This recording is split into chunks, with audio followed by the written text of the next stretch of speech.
Hoq, a jemi të gatshëm ta dëgjojmë të vërtetën edhe pse e vërteta kërkon ndryshim? Unë mendoj që tash nëse flasim nga perspektiva jame, normal që jemi të gatshëm na si besimtarë, alhamdulillah. Flasim për popullin e gjerë. Po në përgjithësi nëse flasim, unë mendoj që me arritjet e shumta që në bë dhe shpërthimin e informacioneve ose shkencore që është bën këtë botë. Para mendo domethënë ti je në gjendje me fol sot me një program, inteligencë artificiale, i cili nuk ekziston dhe bësh muhabet deri në sabah me ta, kupton edhe shumë sa të tjera.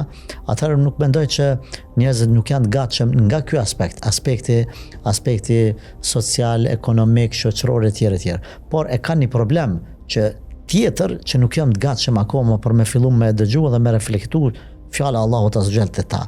Ajo është se anës shpirtërore nuk jemi t'u dhënë rëndësinë e merituar dhe kjo ka me na kushtu.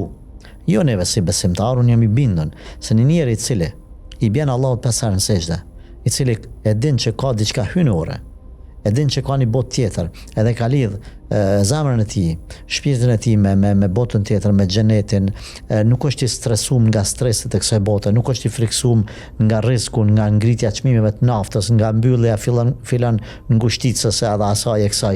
Nuk e ka këtë problem.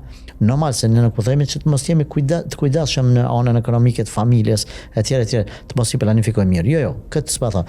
Por përderisa kem besim që çdo sen është në kaderin e Allahut, Zoti kërkon prej neve mas pari përmirësimin shpirtëror, sepse Allahu është ai që shikon zemrat edhe